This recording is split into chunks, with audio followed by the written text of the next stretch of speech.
بسم اللہ الرحمن الرحیم۔ السلام علیکم۔ خدا نے آج تک اس قوم کی حالت نہیں بدلی، نہ ہو خیال جس کو آپ اپنی حالت کے بدلنے کا۔ انصاف کسی بھی معاشرے کے لیے ریڑھ کی ہڈی کی حیثیت رکھتا ہے۔ جس معاشرے میں انصاف ختم ہو جائے تو اس معاشرے کو ختم ہونے میں زیادہ وقت نہیں لگتا۔ یہ 1910 کی بات ہے جب برصغیر ضلع شاہپور میں ایس پی بیٹھتے تھے۔ سمنا نور سے ایک بوڑھی عورت بیل گاڑی پر بیٹھ کر جہاں آباد شاہپور کے قریب اپنے گاؤں کی طرف سفر کر رہی تھی۔ جہاں آباد کے قریب پہنچ کر وہ بیل گاڑی سے اتار دی گئی کیونکہ بیل گاڑی نے آگے شاہپور جانا تھا۔ مغرب کا وقت ہو چکا تھا۔ وہ بوڑھی عورت بغیر کوئی خوف محسوس کیے اپنے گاؤں کی طرف پیدل چلنے لگی۔ راستے میں کچھ اباس نوجوانوں سے اس کا سامنا ہوا۔ انہوں نے بڑھیا سے کہا کہ جو کچھ تمہارے پاس ہے ہمیں دے دو ورنہ اچھا نہیں ہوگا۔ بڑھیا نے کہا، بیٹو تم میرے پوتوں کی عمر کے برابر ہو اور اگر سمجھو تو میں تمہاری دادی ہوں۔ میں سفر سے تھکی ہاری گھر جا رہی ہوں جبکہ میرے پاس ایسا کچھ نہیں ہے جو تمہیں دے سکوں۔ مجھے گھر جانے دو، اللہ تم سے راضی ہوگا۔ نوجوان نے کہا، یہ کپڑے میں کیا ہے؟ اس کو ذرا کھولو، امید ہے اس میں تم نے کوئی چیز چھپا رکھی ہے۔ بڑھیا نے جب کپڑوں کی گٹھڑی کھولی تو اس میں روٹی کے چند ٹکڑے تھے جو سوکھ چکے تھے۔ اوباس نوجوانوں نے بڑھیا کو ہاتھ سے اشارہ کیا کہ تم جا سکتی ہو۔ بڑھیا نے ان دونوں کا شکریہ ادا کیا اور اپنی راہ چلنا شروع کر دی۔ دونوں اباس نوجوانوں میں سے ایک کی نظر بڑھیا کے کانوں پر پڑی جن پر پرانے زمانے کے رواج کے مطابق 4 سونے کی قیمتی بالیاں چھیدوں میں موجود تھیں۔ اس نے اپنے ساتھی سے کہا کہ ہم بھی کتنے بے وقوف ہیں، اصل خزانہ تو بڑھیا کے کانوں پر لگا ہوا ہے اور ہم سوکھی روٹیوں کو دیکھ کر مایوس ہو گئے۔ وہ دونوں واپس آئے اور بڑھیا سے کہا کہ اپنے کانوں کی بالیاں ہمارے حوالے کر دو۔ بڑھیا نے ایسا کرنے سے انکار کر دیا۔ بوڑھی ان اباس نوجوانوں سے کہنے لگی کہ یہ میری زندگی کی کل کائنات ہے اور میرے شوہر کی آخری نشانی ہے۔ تم میری جان لے لو لیکن یہ ہرگز نہ لو۔ لیکن ان بدبختوں نے ایک نہ سنی اور وہ آگے بڑھے اور بد نصیبوں نے وہ بالیاں کھینچ کر زبردستی اتار لیں اور بھاگ گئے۔ بیچاری بڑھیا کے کان خون سے لت پت ہو چکے تھے۔ یہ سچ کا دور تھا، لوگ سچ اور بے باک ہوا کرتے تھے۔ وہ بوڑھی عورت اپنے گاؤں نہ گئی بلکہ شاہپور کی طرف روانہ ہوئی، اس حالت میں کہ اس کے کانوں سے خون بہ رہا تھا اور کپڑے بھی خون سے بھر چکے تھے۔ رات دیر تک شاہپور کے ایس پی کے گھر کے گیٹ کے سامنے بیل بجاتی رہی۔ چوکیدار کافی دیر بعد آیا تو بڑھیا نے کہا، مجھے ایس پی صاحب سے ملنا ہے۔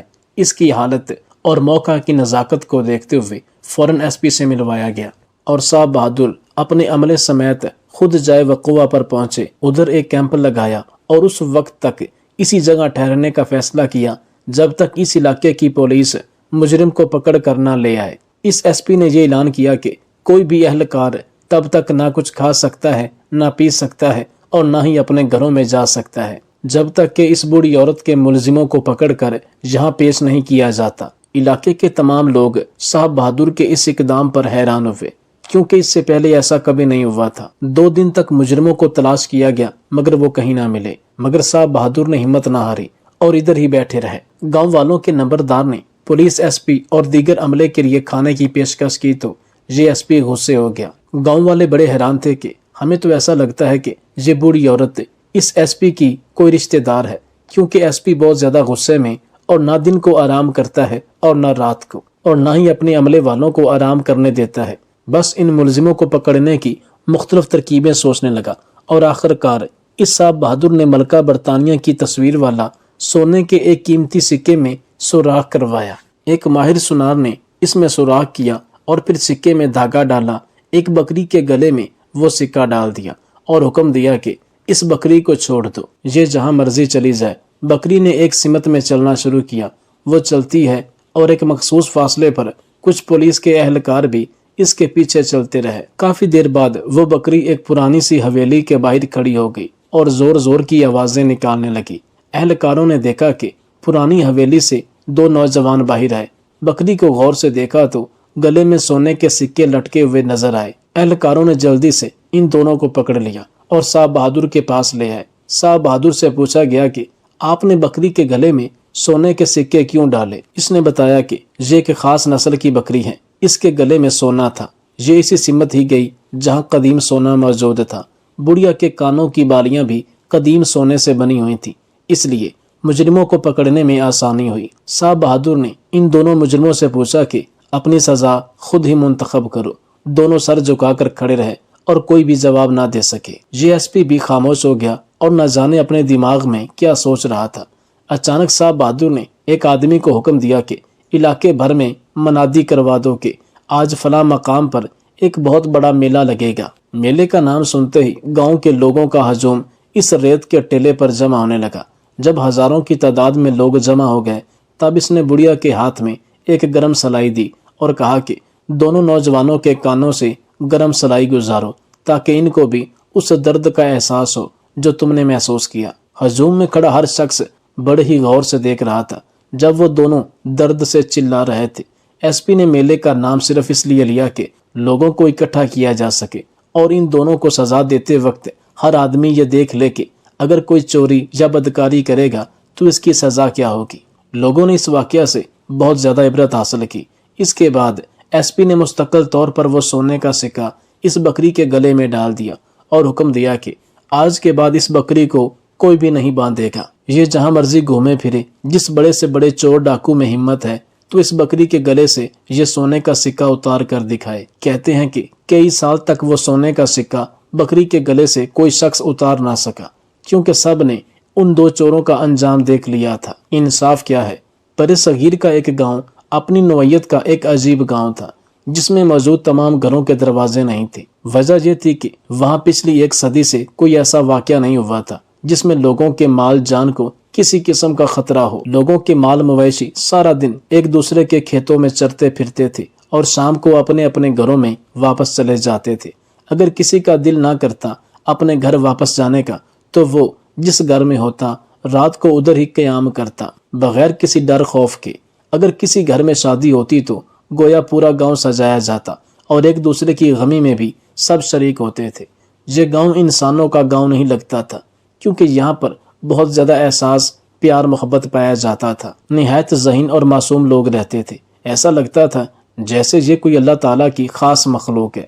مہمان نوازی جس طرح یہ کرتے تھے اس طرح کوئی بھی نہ کرتا تھا۔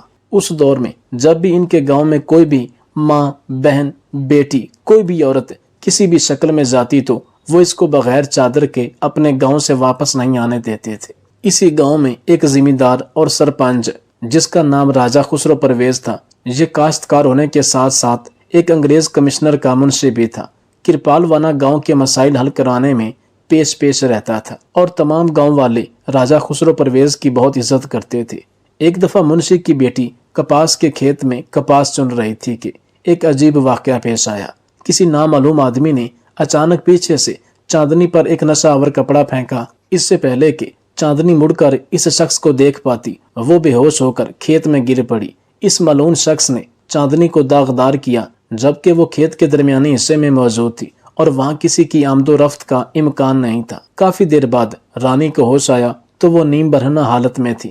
اس کے آدھے کپڑے پھٹ چکے تھے اور اسے اس بات کی بھنک لگ چکی تھی کہ اسے زیادتی کا نشانہ بنایا گیا ہے۔ چاندنی کا جسم سر سے لے کر پاؤں تک پسینے سے شرابور تھا اور وہ ڈر کے مارے کانپ رہی تھی کہ اب کیا کرے۔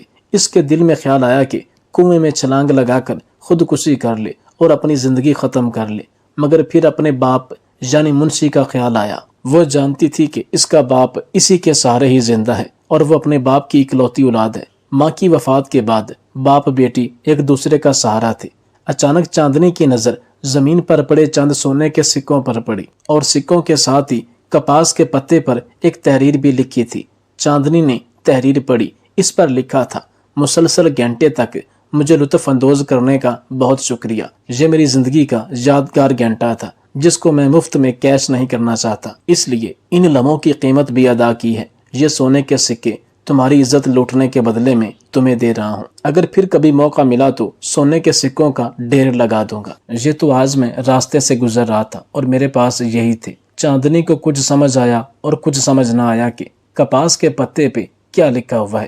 کافی سوچ بچار کے بعد جب اسے کچھ سمجھ نہ آیا تو گھر کی بجائے انگریز کی عدالت میں جا پہنچی اور اپنے باپ کا سامنا نہیں کر سکتی تھی۔ اسے معلوم تھا کہ اگر اس کے باپ نے چاندنی کو اس حالت میں دیکھ لیا تو وہ دنیا میں کسی کو منہ دکھانے کے قابل نہیں رہے گا اور وہ خودکشی کر لے گا۔ عدالت میں بڑی مشکل سے پہنچی اور کہنے لگی کہ قاضی صاحب میں اس گاؤں کی بیٹی ہوں اور میرے ساتھ یہ ظلم ہوا ہے۔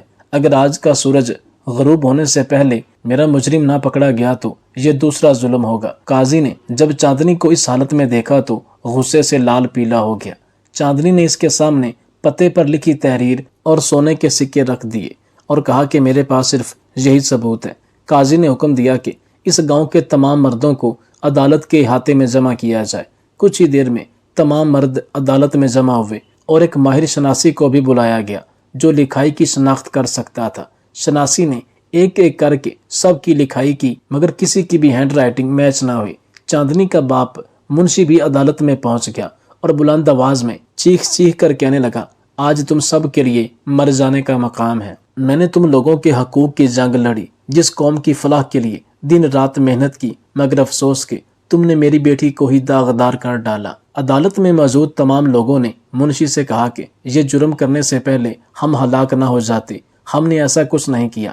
چاندنی کو اپنی سگی بہنوں سے بڑھ کر سمجھتے تھے۔ عدالت میں موجود ایک بوڑھے شخص نے کہا کہ قاضی صاحب، چاندنی کے ساتھ زیادتی کرنے والا شخص بڑا چالاک تھا۔ ایسے محسوس ہوتا ہے جیسے اس کے دل میں انتقام کی آگ جل رہی تھی، ورنہ وہ پتے پر تحریر نہ لکھتا اور نہ ہی سونے کے سکے رکھ کر جاتا۔ قاضی نے منشی سے پوچھا کہ تمہارا کسی سے کوئی جھگڑا تو نہیں ہے؟ جس پر منشی نے بتایا کہ ایسی کوئی بات نہیں، ہمارا کسی سے کوئی جھگڑا نہیں، نہ ہی میں نے زندگی میں کسی سے بحث کی اور نہ ہی دل دکھایا۔ سونے کے سکوں کو دیکھ کر قاضی کے دماغ میں ایک ترکیب آئی۔ کافی دیر سوچنے کے بعد قاضی نے سپاہیوں سے کہا کہ پانی کا ایک بڑا سا برتن لایا جائے، اس پانی کو آگ پر گرم کیا جائے۔ میں دیکھتا ہوں کہ جب مجرم کو کھولتے ہوئے پانی میں ڈالا جائے گا تو اپنے گناہ کا اقرار کیسے نہیں کرے گا۔ عدالت میں موجود سب لوگ خوف سے کانپنے لگے اور قاضی سے التجا کرنے لگے کہ خدا کی قسم، ہم بے گناہ ہیں، ہمارے ساتھ ایسا ظلم مت کرو۔ ایک بڑے سے کڑاہا میں پانی ڈال کر اسے بہت زیادہ آگ کی طرح گرم کیا گیا۔ قاضی نے حکم دیا کہ عدالت میں موجود تمام مرد قطار میں کھڑے ہو جائیں۔ یہ بات سنتے ہی گاؤں کے مرد حضرات کی چیخیں نکل گئیں۔ انہیں اپنی موت اپنی آنکھوں کے سامنے نظر آنے لگی۔ ایک بڑی عمر کے دیہاتی نے قاضی سے کہا کہ قاضی صاحب، مجھے آپ کھولتے ہوئے پانی کے کڑاہ میں نہ ڈالیں بلکہ سیدھا آگ میں ہی ڈالیں۔ جب آپ نے ہم سب کو بے گناہ مارنے کا ارادہ کر ہی لیا ہے تو پھر ایسی سزا دیں جو سب سے زیادہ تکلیف دہ ہو۔ قاضی نے قطار میں کھڑے مردوں کو گننا شروع کیا اور سپاہی سے کہا کہ وہ سونے کے سکے لے آؤ۔ سپاہی سونے کے سکے قاضی کے سامنے لایا تو قاضی نے انہیں کھولتے ہوئے پانی میں ڈالا۔ عدالت میں موجود تمام لوگ قاضی پر حیران ہوئے کہ یہ آخر کرنے کیا جا رہا ہے، مگر اب انہیں اس بات کا یقین ہو چکا تھا کہ کم از کم ہم تو پانی میں نہیں ڈالے جائیں گے۔ قاضی نے کڑاہا پر پانی کی اوپر والی تہہ پر غور کیا اور فوراً سپاہیوں کو حکم دیا کہ اس گاؤں کے جتنے بھی قصاب ہیں ایک ایک کو ڈھونڈ ڈھونڈ کر عدالت میں پیش کیا جائے۔ سپاہی جانتے تھے کہ اس گاؤں میں صرف 2 ہی قصاب گوشت فروخت کرتے ہیں جو اسی قطار میں موجود تھے، جو عدالت کے احاطے میں قاضی کے کہنے پر بنائی گئی قطار میں کھڑے تھے۔ قاضی نے دونوں کو آگے آنے کا حکم دیا۔ ایک کا نام رمضان قصائی اور دوسرے کا نام مولوی شکایت اللہ قصائی تھا۔ قاضی نے گاؤں والوں سے پوچھا کہ آج کے دن دونوں نے دکان کھولی تھی یا نہیں۔ سب گاؤں والے جانتے تھے کہ مولوی شکایت اللہ قصائی جمعہ کے دن گوشت فروخت نہیں کرتا، جبکہ رمضان قصاب ہفتے کے 7 دن گوشت فروخت کرتا ہے۔ قاضی نے رمضان قصاب کو حوالات میں بند کیا اور سپاہیوں سے کہا، اسے اس وقت تک مارتے رہو جب تک یہ اپنے جرم کا اعتراف نہ کرے۔ انہوں نے قصاب کو تشدد کا نشانہ بنایا تو اس نے اپنے جرم کا اعتراف کر لیا۔ سب گاؤں والے حیران تھے کہ قاضی نے مجرم کو کیسے پکڑا اور اس کی شناخت آخر کیسے کی۔ قاضی نے کہا کہ جب میں نے ان سکوں کو کھولتے ہوئے پانی میں ڈالا تو پانی پر گوشت کی چکنائی کی ایک تہ بن گئی۔ بس مجھے سمجھ آ گئی اور میرا دل مطمئن ہو گیا کہ یہ کام ایسا شخص کر سکتا ہے جس نے یا تو کوئی تازہ جانور کی پیدائش کر کے آیا ہو یا پھر پھٹے پر گوشت فروخت کرتا ہو۔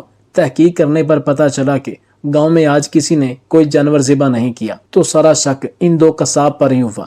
آج چونکہ جمعے کا دن تھا لہٰذا مولوی صاحب نے آج اپنا پھٹا بند کر رکھا تھا، جبکہ رمضان قصاب کی دکان کھلی تھی۔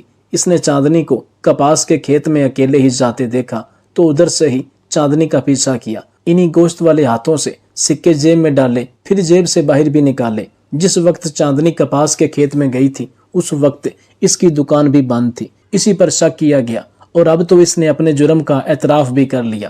قصاب کو اس کے جرم کی عبرتناک سزا دی گئی۔ اسے سپاہیوں نے پکڑ کر اسی کھولتے ہوئے پانی کے کڑاہا میں ڈال دیا۔ سب دیہاتیوں نے اپنی آنکھوں سے اسے تڑپتے ہوئے دیکھا اور اس کی چیخیں سنی۔ اس کے بعد کرپالوانا گاؤں میں کبھی ایسا واقعہ دوبارہ پیش نہ آ سکا۔ منشی اپنی بیٹی چاندنی کے رشتے کے بارے میں بہت پریشان ہوا، کیونکہ اس واقعہ کے بعد چاندنی کی منگنی ٹوٹ چکی تھی۔ چاندنی کا منگیتر ایک تنگ دل شخص تھا جو حقیقت جاننے کے باوجود چاندنی کو اپنانے کے لیے تیار نہ تھا۔ منشی کی پریشانی کو دیکھتے ہوئے قاضی نے چاندنی کو اپنے بیٹے کے لیے مانگ لیا اور شرط رکھی کہ اسی وقت رخصتی ہوگی۔ منشی نے عزت کے ساتھ چاندنی کو اپنے گھر سے رخصت کیا اور چاندنی نے اپنی نئی زندگی کا کامیاب آغاز کیا۔ جرم ہر معاشرے کا حصہ ہے، ہر جگہ اچھے برے لوگ موجود ہیں، لیکن جہاں قانون کی حکمرانی ہوتی ہے وہاں ان لوگوں کی جگہ دن بدن تنگ ہوتی جاتی ہے، اور ایک دن ایسا آتا ہے کہ ایسے لوگ ناپید ہو جاتے ہیں۔ یا تو وہ اپنے کیے کی سزا بھگت کر دنیا سے چلے جاتے ہیں، یا وہ اپنے آپ کو سدھار کر اچھے انسان بن جاتے ہیں۔ کوئی بھی معاشرہ کفر کے ساتھ تو زندہ رہ سکتا ہے، لیکن ناانصافی کے ساتھ کبھی زندہ نہیں رہ سکتا۔ کوئی بھی معاشرہ، کوئی بھی قوم جس میں انصاف کا بول بالا ہو، وہ تھوڑے یا زیادہ عرصے میں ترقی کی راہ پا لے گا۔ جہاں انصاف نہیں، وہاں اگر سونے کے مینار بھی ہوں تو وہ معاشرہ، وہ قوم کبھی ترقی کرنا تو دور کی بات، دن بدن پستی اور ضلالت کی دلدل میں دستی چلی جائے گی۔ آخر میں جس دن پاکستان میں صرف حقیقی عدل کا نظام قائم ہو گیا، میں لکھ کر دیتا ہوں کہ اسی دن سے پاکستان کی معاشی حالت، بے روزگاری اور جتنے مسائل ہیں وہ ہر آئے روز کم ہوتے چلے جائیں گے۔ جب امیروں اور غریبوں کو برابر کے حقوق، برابر کا انصاف ملنے لگا تو وہ دن دور نہیں جب ہمارا ملک بھی ترقی یافتہ ممالک میں شامل ہوگا۔ لیکن صد افسوس کہ آج ہوا کی بیٹی اس ملک میں محفوظ نہیں ہے۔ معصوم بچے زیادتی کے بعد قتل ہو رہے ہیں۔ معصوم بچوں کے سامنے ان کی ماں پر تشدد کیا جاتا ہے اور ریپ ہوتا ہے۔ 3 معصوم بچوں کے سامنے اندھا دھند فائرنگ کر کے ان کے والدین کو مار دیا جاتا ہے۔ ڈیوٹی پر موجود ایک پولیس اہلکار کو اڑا دیا جاتا ہے، جس کے ثبوت بھی سامنے آئے مگر کچھ نہ ہو سکا۔ مجرم وکٹری کا نشان بنا کر عدالت سے نکلتا ہے، مگر عوام ہے کہ خاموش اور بے حس ہو کر اپنی باری کا انتظار کر رہے ہیں۔ ہر کوئی اسی خوف میں مبتلا ہے کہ ان کی باری کب آئے گی۔ خدا را، اپنی نسلوں کو بچانے کے لیے آپ ہی کو کچھ کرنا ہوگا، ورنہ بہت دیر ہو جائے گی۔ نیلسن منڈیلا نے بالکل سچ کہا تھا کہ غربت کو صرف انصاف سے ختم کیا جا سکتا ہے۔